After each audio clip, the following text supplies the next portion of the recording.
We'll just start up here in front. It does have a hookup light for hooking up at nighttime. We have our up and down stroke that we can take it on or off the vehicle with. There is also a manual way. For any reason it won't go up or down on its own.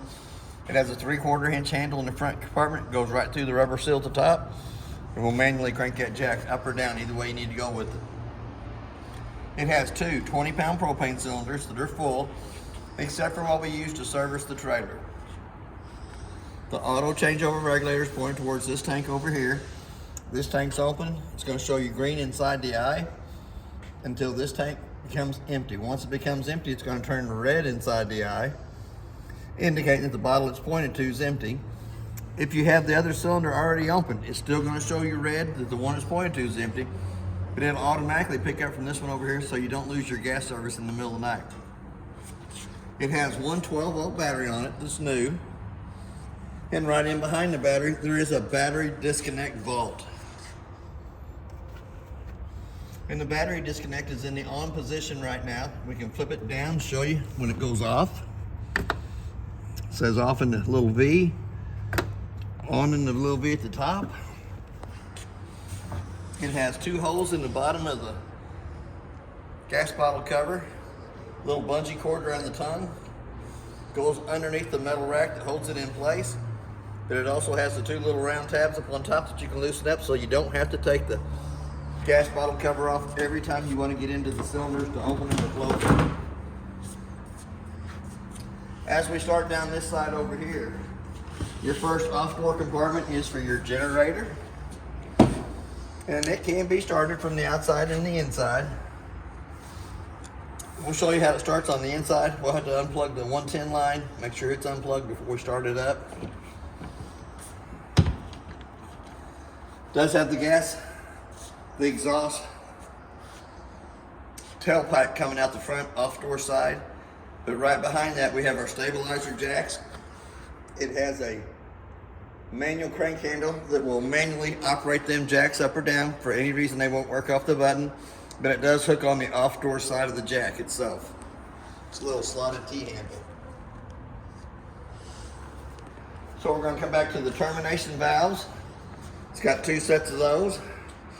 The one in the front is the one for the kitchen sink water. The gray valve in the back is going to be your bathroom sink and shower water. The 3-inch black valve up underneath it a little bit farther is for the toilet water only. We have a stove vent on the inside. For the stove vent to work properly, the two little tabs have to be lifted up, allows the flapper to flap. But when you get ready to go down the road and travel in motion, you want to push those back in so that it doesn't sit there and flap till it breaks itself out. We also have our city water connect here on the off-door side that you can hook to with the water hose and regulator and never have to fill the fresh tank on the opposite side. But I do recommend putting a regulator on it. The regulator cuts the water pressure down between 41 and 45 pounds of pressure that keeps your lines from blowing loose on the inside. We also have an outside port spray out here that gives you cold water on this side of the unit. It's pretty simple on it too. It goes in, makes a quarter of a turn and comes out. Then your little lid fits back over the top of that, and we can take this around to the opposite side and put it in your front compartment. The next one back is the outside of the hot water heater. The Suburban on-demand water heater has an on and off switch on the outside and the inside. It has to be in the I position for it to work. It does have a fusible link right up above it that controls everything. But if it's down where it's in the O position, it ain't going to work. It has to be up in the I position for it to work properly. So we're going to close that lid. I'll show you on the inside. It does have a digital readout that gives you a little sprinkler head, gives you a little fan in the center, and a little flame on the right-hand side. Lug nuts on the trailer has been torqued at 100 foot-pounds. That's what's recommended on the side. The tires are aired out to pressure, which is 80 psi on the side of the tire cold. Our next connection back, there is a park cable hookup and a satellite hookup. So that if you're at a park that has cable, you can hook to that, and you'll have the same cable the park has on your TV on the inside. Or if you buy the satellite dish that sits out behind the trailer, it'll get the satellite pictures that you can pick up off your satellite wherever you're at. That still depends on trees and hills. It is a 50 amp service. Goes on, makes a quarter of a turn. Little green light on top indicates it's working. That cord's 36 foot long. It's plugged into the building over behind us. Our next part back is the gas tank fill for your toys that you run on the inside. It also has a dispensary back here in the back. Let me find my 751 key. So that if you're out riding your toy and your toy don't have enough gas in it, you can always come back here and pump more. It's pretty simple. You can always scan this for the better instructions of it, but it's under my understanding you hold the plus and minus at the same time. Now that it comes on, it's showing you the tank is empty. It had, I think they put 5 gallons in it. So we're gonna go back and turn it off. Then it has your own handle that comes out, goes into your toy to dispense the gas from the tank to it.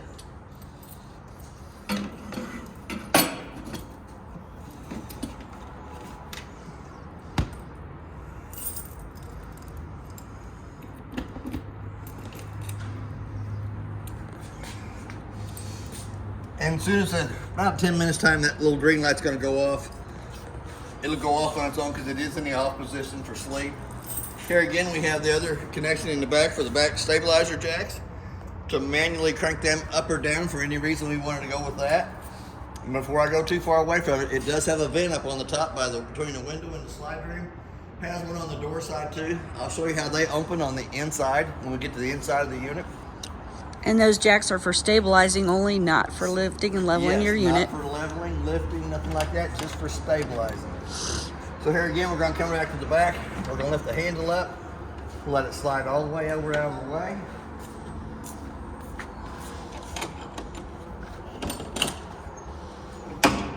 Even if you're a little bitty old guy, it does have the springs on the roller that helps to assist it if it's coming out, so it's not gonna come out and just crush you.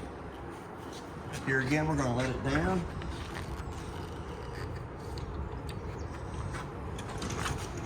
For the cables there, we'll flip it up. We're gonna unlock this off to the side, and I always have trouble with these. We're gonna unclip it here, take it back out underneath itself. We're gonna lift it up. We're gonna fold it over.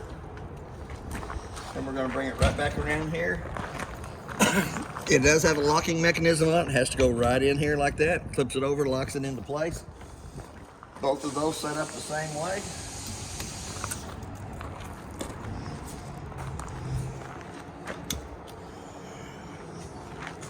So here again, we're going to lift it up. Butterfly it over to the side. Bring that back around. Bring her right in there and clip her into place. It does have a little U-handle up here on the top to hold the gates secured. It's got a little doggy catch here on the side. It's got a little groove in the white plastic. I might have to wait till I get up on the inside of the deck, but it hooks right here to the side of the unit.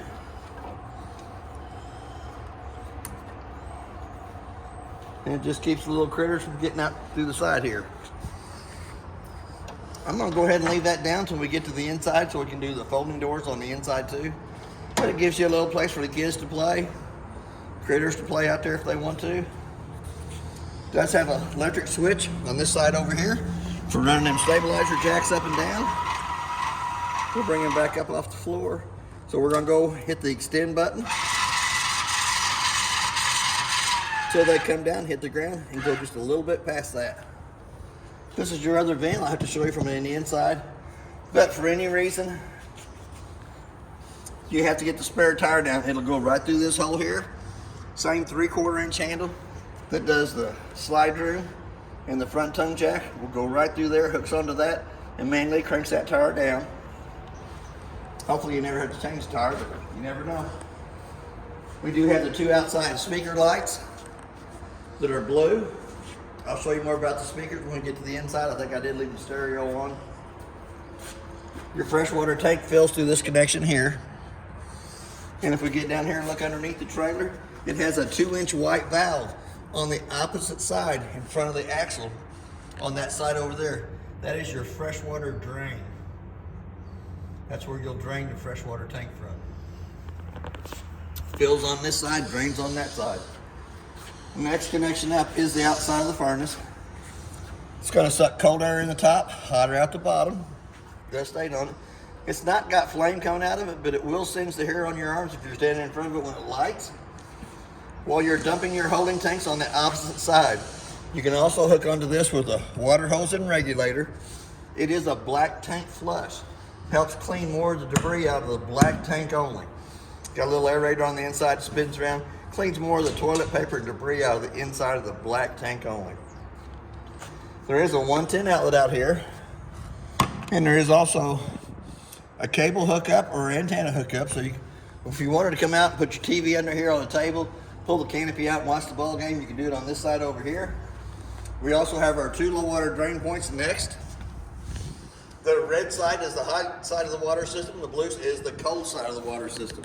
You'll use those for winterizing and dewinterizing of the trailer and in between trips. If you're not going to use the rig for a couple weeks, you can always open that up as you leave the park, let all the cold water and hot water come out of it. While you're going down the road, we're going to come up to the bedroom door. Easy access into the master bedroom. On the steps, it does have a handle you pull out against. Let it come down. Another handle underneath. You never want to put your hand up on top. See, it will crush it. So grab the handle below, let it come down. We have another electric switch on the front that electrically operates the front stabilizer jacks. And remember, they're just stabilizers. They're not lifting jacks or leveling. Here again, we're going to open up the front compartment. A little 3/4 inch handle does it all. Comes in from the top of the tongue jack to manually crank the jack up or down. Goes in the little hole in the back on the radius metal to manually crank the tire up and down. I'm going to lay that right back up in there. You also have a little white hidden panel here on the inside. That white hidden panel is if you decide to add an inverter to the unit. The wiring for that is hooked up right behind that white panel. We also have a battery disconnect for that. We also have a digital solar panel readout right down below that. Does have solar panels up on top of the unit. Does have a compartment light, a little push button in the center of it. And it also has a prepped tire monitoring system on it. So if you wanted to buy the tire monitoring system, it is also prepped for that. Does have a magnet on the door that keeps the door up, so you don't have to worry about it slamming down and hitting you in the head. So now we're going to go back and open the back door up.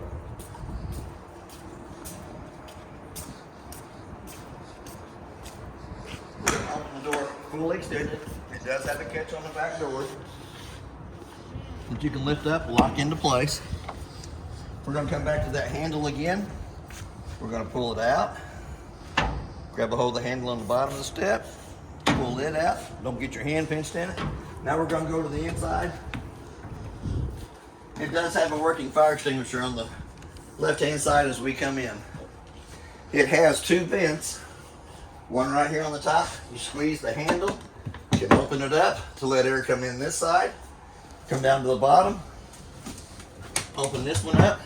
Let air go out that side there. If you have a gas-operated toy on the inside of the unit, it is suggested that you have the 2 vents open to ventilate the gas to the outside. Here again, we got the sliding doors in the back. We're going to unlock them, slide them apart. On the door itself, it has a little black strap that you can pull against to open the doors up. Come out onto the patio. Here again, we're going to pull that and open that up. Not too bad. Once we're out here too, we're going to come back to the little doggy catch on the side. It has a little light strap that will strap into the flat piece of metal here. Straps on. Keeps the little critter from getting out. Could be a kid, could be a critter. Could be the wife, you never know. It's escape proof down at the bottom now. It is also prepped for a backup camera up top. We do have 2 docking lights. I'll just flip them on real quick while we're here.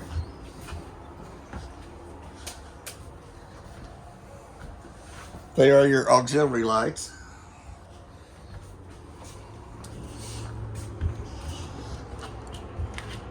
But it gives you pretty good lighting out here on the deck in the back for at nighttime. We're going to go back into the unit. We're going to come back up to the monitor panel. This is the Suburban on-demand water heater. It comes on, it tells you the temperature up here, and when it is running, when you call for water in the faucets, it's going to have a little sprinkler head here in the left-hand side. It's going to have a little fan in the center that rotates, and it's going to have a little flame here on the right-hand side. You can also dial your temperatures up to what you want it up and down to. You can change it from Celsius to Fahrenheit, or Fahrenheit to Celsius. It does have an on and off button here, but for this button in here to work, the button on the outside Suburban on-demand water heater has to be in the on position. So we're going to come down here and check out the monitor panel. We're going to check our battery. It shows you it's fully charged. To get an accurate reading on the battery, you'll want to have the 110 line unplugged and then push your battery button just to make sure. We're going to go back up to the freshwater tank. It's showing you that it's full. It needs to be drained before you leave. We're going to come up to the black tank 1, which is your toilet water, and it's showing you that it's empty. Black tank 2 is not used in the unit. Gray tank 1 is going to be your bathroom shower and your sink water in the bathroom. Gray tank 2 is going to be your kitchen sink water only.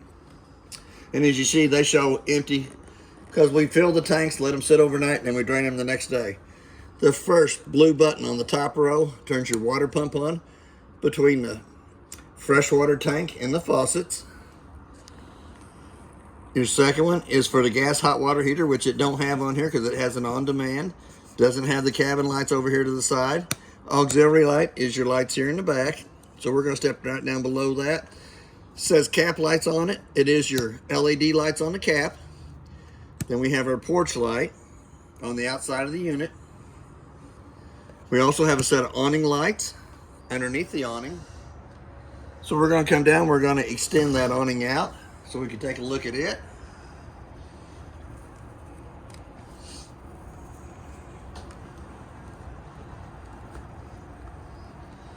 As the awning's coming out, you always want to make sure there's not a unit up too close to it, not a tree on that side as it goes out. And as it goes out, you'll want it to let the skirting hang straight up and down. So we're going to let it come down, hang that skirt straight up and down. Each one of the arms has a pinch point, front and back of the bottom arm, that you can pull down against. That puts the pitch of the rain coming off one of the corners or the other, or you can pull both of them down, and it gives you a bigger slope. And we'll let the drizzling rain come off the top of the awning too. So we're going to come right back down here at the bottom. It does have a slide room switch to run the slide room in and out, so we're going to run it back out. Makes the trailer a little bit bigger. Here, I'll go ahead and show you real quick. It does have a motor for the awning in the upper top corners, both sides of the slide room. For any reason the slide won't go in or out, you have to take the motor loose. Take the motor up, slide the slide room in and out, put the motor back in to hold it in place. And we'll send you a video on troubleshooting your slide. Your swing text, yes. So here again, we're going to come back out. We're going to run it out.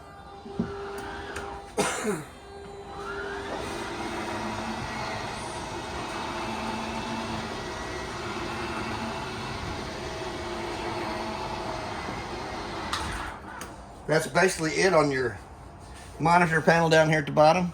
It does have extra ones if you had 2 rooms on it. It does have a second one if you had an awning. There's no switches in it. It's just a blank right there. So what we're going to do is we're going to come around to the stereo up here at the top. Now there is a remote for that. And I do have a little green piece of paper here that shows you what the tanks are. You got your battery voltage. Your freshwater tank is your clean water. Your black tank 1 is your toilet. Black tank 2 is not available. Gray tank 1 is your kitchen. And gray tank 2 is your shower and bathroom sink. I think my little sticky note's not sticking no more, so we're going to drop that. We have an on and off button here to turn the stereo on and off. It also has the 2 zones, 1 and 2. 1 is your inside zone, 2 is your outside. hear the speakers playing on the outside, so we're going to turn it back down. But you can also mute it. You can Bluetooth it, AM, FM, mode. It has an HDMI cord hookup, and it also has a USB cord hookup right down below that. So we're going to go ahead and turn that right back off. The two recliners to the side are strapped with a ratchet strap here in the back. Just keeps them from sliding around while you're in motion. We're going to come up to the breaker box, which is next. Get that breaker box in the center. Your breakers are marked from your left to your right, exactly what they are, with your 50 amp main being in the center. Your car fuses on the right hand side start at the very top. Tells you exactly what each one of the car fuses is all the way down. You do have 2 spots left at the bottom that's not used. But for any reason one of those 12 volt fuses blows, it'll have a little red light off on the right hand side that you can also see through the tinted window on the front. Down here at the bottom, you're going to have one vent that lets your air come in. One vent over here to the side is for the furnace.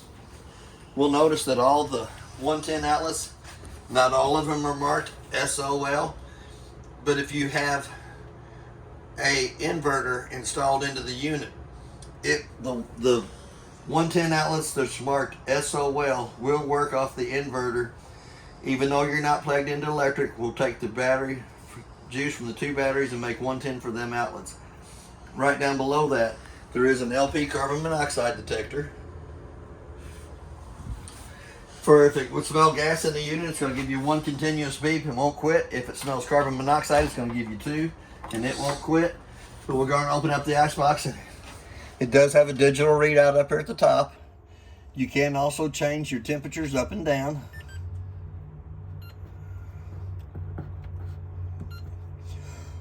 I'm going to take it back down to 35. I like my milk good and cold in the top. But it also tells you what you're working on. And it does have an on and off button on it. It does have a little ice tray and a little egg tray inside there.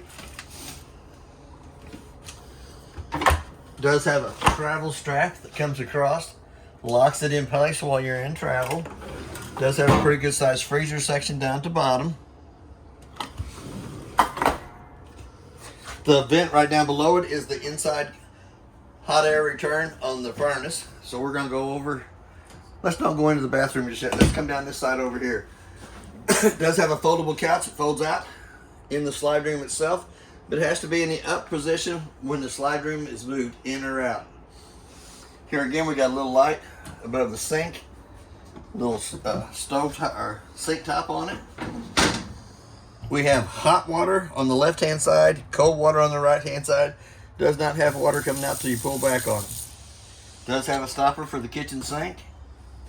We'll put that right back in there. Does have the cutting board table with a little ring around it in case it gets water on it. It'll go to that ring and stay inside the ring instead of getting over to the countertop. We have the remote for the TV. The TV got 42 channels on it. That's working off the antenna up on the roof and the power booster in behind it. That TV station's about 80 miles away from here. That's not too bad of a picture. Content store. But it also has the picture in the master bedroom. It also has the TV reception in the outside front underneath the awning. Same way I use the shop TV to get the channels on them. 42 channels is what they picked up off the TV antenna on top and the booster. So I'm going to go ahead and shut that right back off. We're going to come right down below it. There's 3 sets of keys in the unit. The purple key does the lock and deadbolt on the front doors. The gray key does your outside compartments. And then your 751 key does your gas dispensary on the outside. Same way here. 2 purple keys for the front and back door. 751 keys for the gas dispensary. The gray key is the one that does the 2 front slam lock compartments on the trailer. There was 2 sets of keys for the trailer, and this one was in the bag inside the trailer. All the paperwork is found in the units in the little red bag here. It's usually in the top drawer of the kitchen sink. I'm going to go ahead and leave them up there on the top, but I am going to go ahead and put the remote back down here underneath. It's got pretty good sized cabinet space up at the top. Both sides.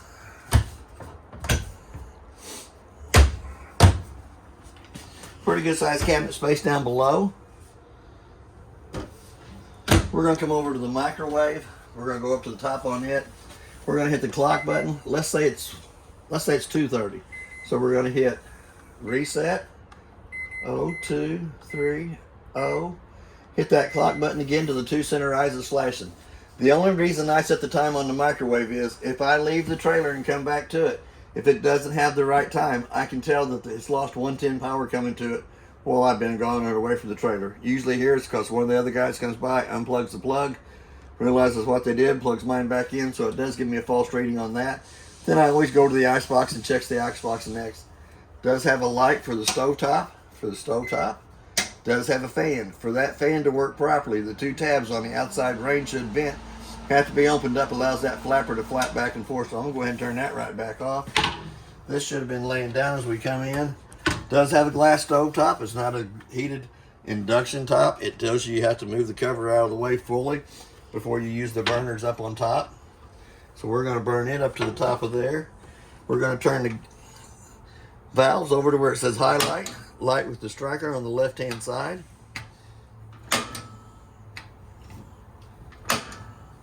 All 3 burners up on top will light. Then you can adjust the temperature for whatever you want the heat on for them, up to almost nothing. So we're going to turn them back off. Before you lay the glass stove top down, make sure the griddle on top is cold to the touch of the hand. Here again, we're going to come down into the oven. We're going to turn the pilot to where it says pilot on, hold down the button. Sometimes it takes it a minute to light, so we're going to be a little more gentle with it. Get it to light. Let that pilot light heat the thermocoupler right above it up. Once it gets the thermocoupler to where it's kind of glowing red on the end, then we can dial the temperature up for that, for the oven to light. Ta-da! No pulling out the long lighter or matches anymore. Pretty good sized cabinet space down below.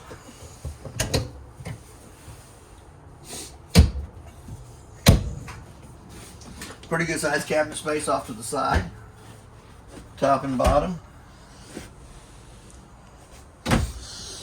So now that I'm going to go back to the stovetop, I'm going to touch that with my hand and make sure the griddle's cold, so I can lay the tempered glass back down over the top of that. We're going to go into the master bedroom area. As we come into the master bedroom area, it has a light switch on the wall that we can turn the lights above us on. It also has a dimmer on that switch, so that if we wanted to bring the lights down to where they're almost off. But we're going to go back up to where it's lit up. It has a fire escape window on the off door side. Red handle goes through the bottom of the window frame, goes to the outside of the unit. Can also be left halfway open so you can get a little breeze coming through. Then it does have a 110 outlet lower left hand side underneath the bed there. Has another 110 outlet over here on the lower right hand side of the bed. And it also has one more 110 outlet up here at the top at the head of the bed. Here again, it does have another light switch up here at the top. It turns decorative lighting above the cabinets on the top. The 2 lights above the headboard have to be turned on by hand, have a little push button in the center of those. But we also have our generator start here to the left hand side above the bed. We're going to come back to the thermostat here in the master bedroom. We're going to turn it on. It's going to give us a fan speed.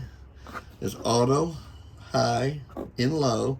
We always run in the auto position. We're going to come back to the mode button, hit the mode button one more time.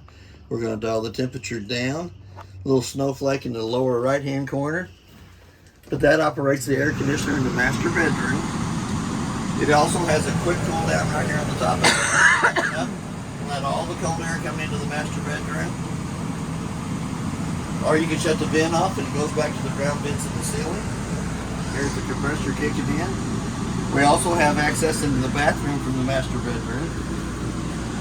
As we come through here, it has a light switch on the sink that turns the light above us on. We also have a vent switch that opens the vent above us. Since it's so far up there, this little short guy can't reach it. Once the vent up, it does have a fan on switch that you can turn the fan on for pulling moisture out of the master bathroom. Little button flips it off. The little switch turns it down.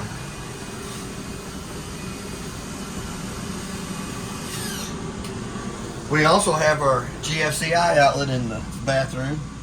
It controls all the outlets in the trailer. For any reason you plug an appliance into any one of the 110 outlets and it won't work, it's probably because the GFI has been popped. Here again, you got hot water on the left side, cold water on the right side. You have to lift up on the handle for it to have water coming through it. Same way on your shower. To the left-hand side is the hot side of the water system. To the right-hand side is the cold side of the water system. It does have an on and off button on the shower head at the top. And it is a massaging shower head, so it gives you like 3 or 4 settings that you can run the water through. And on your glass shower doors have to be closed and secured into place during travel. Here again, we got some cabinets up and down, extra towels, chemicals, wash rags, toilet paper, whatever you want to store in there. We're going to lift the top of the seat up. Here's a Thetford toilet. It also has a thing that you can take a picture of and scan to that. And it tells you exactly how the toilet works. But if you push halfway down, it will fill with water. Push all the way down, fills and dumps. I'm going to open up this cabinet here. If you take the 4 screws out of the very bottom of that cabinet, we'll access you into the water pump. A 2-valve bypass on the water pump for winterizing of the unit. Take the 4 screws out and remove the paneling, set your 2 gallons antifreeze right there, and you can winterize the whole trailer from right here in this bathroom area. It's not too hard to do. They try to make it easier and easier on all the new units. There is a lock on the back of each one of the doors. We're going to come back through here again. Now we're back in the living room kitchen area. Pretty neat. If you have any questions, I'm going to work the bed up here on top for you too. I forgot to do that. So what we're going to do is we're going to lower the bed down. The top bed will only come down about halfway, and it does have a switch right here on the wall.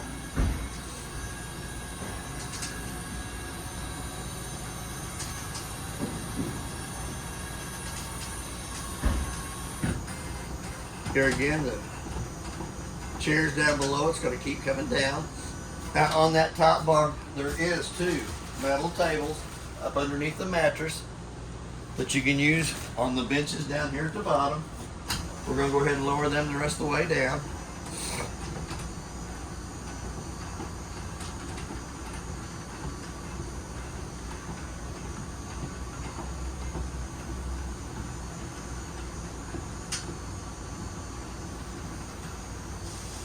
Once the chairs are lowered down, you grab a hold of the back, flip it up, it'll butterfly over out of the way. It also has a leg underneath there that you pull down, lift up on it, slide down for adjustment underneath, put it back up when you travel. There's one underneath each one of the legs. There's also one underneath the chair itself. So if you wanted to use it as a bed area, we're going to flip that back up and over.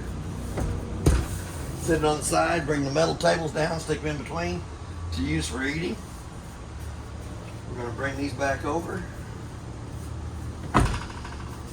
Lock those down into position. We're going to come back to the switch. We're going to run them back up.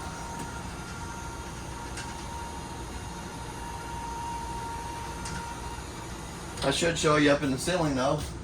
There is a 110 outlet on either side of the bed up at the top. It also has a narrowed knob in the vent in the top that you can crank the vent up. A little black button in the center turns the fan on for up there. It also has the 2 round vents to bring you AC to the bunk areas for sleeping. So we're going to lift that back up. This time we're going to take the bed all the way back up to the top. And as we're doing that, we're going to flip these little levers down, lock them into place. Should have did the ones in the back. Here, let me see if I can still flip this up.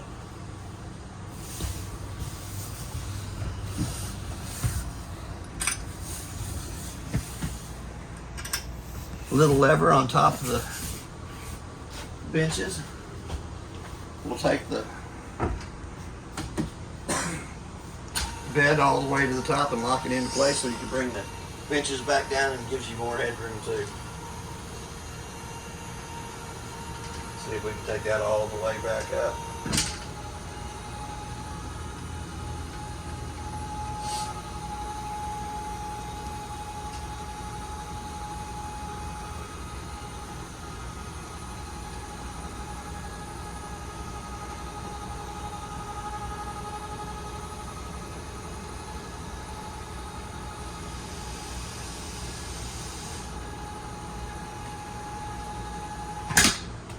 Flex it into place. Now if you lower the benches back down, the bunk will stay in the top position.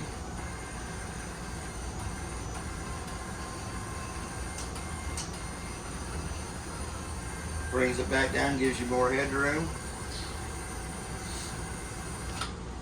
So we're going to run it back up. See if it'll click onto the bed and bring the bed back down. I think I might have to flip them levers the other way. I'm not 100% sure.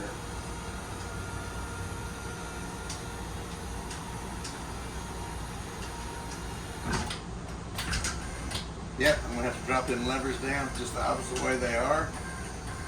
Then it will go back up and pick up the bed and we'll bring the bed back down halfway.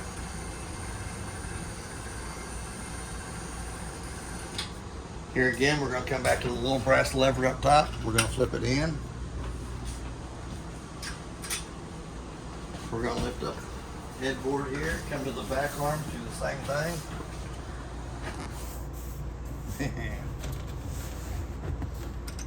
Flip that back up.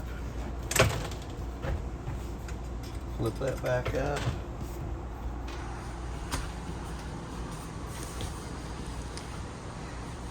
Now when we go back up with the benches and go up, it'll hit the bottom of the bunk up on top, releasing it and letting it come back down.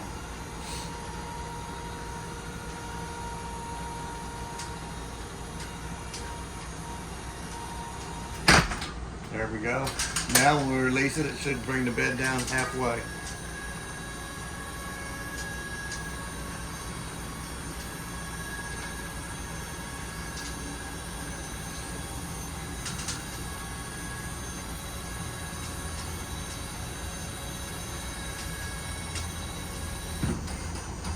There we go, we're going to let it come back down.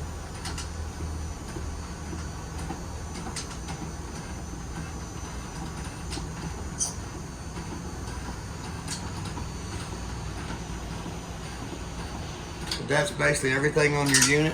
I do have one more thing to kind of show you.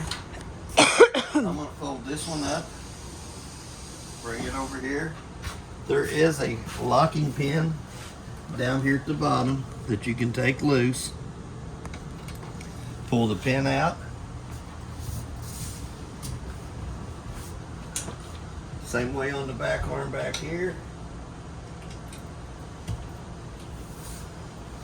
Now we're going to take that bed back up.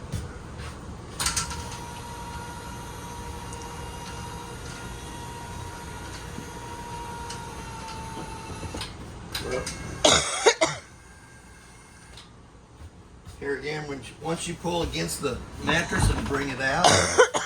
Excuse me. Down here to a locking position. Let me see if I can remember how to do that.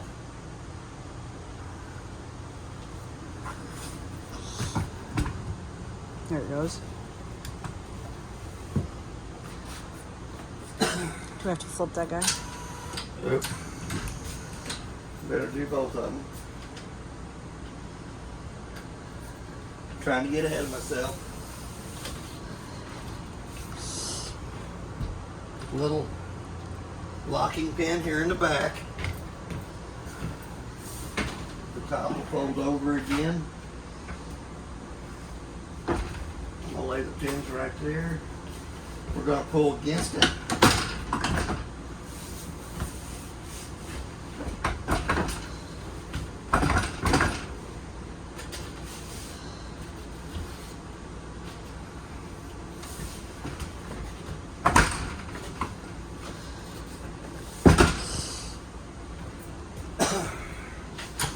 We'll take the bed back up.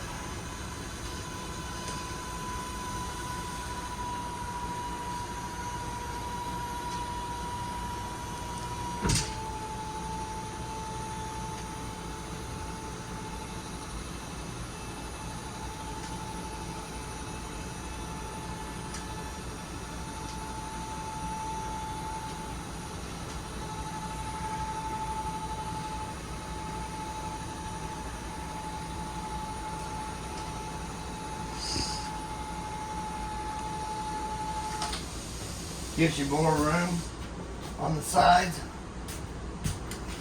If you use it for a toy hauler, to bring your toy in, strap it to the straps in the floor. And that's basically everything on your unit. If you have any questions, I'll try to answer them the best that I can. Take it and enjoy it.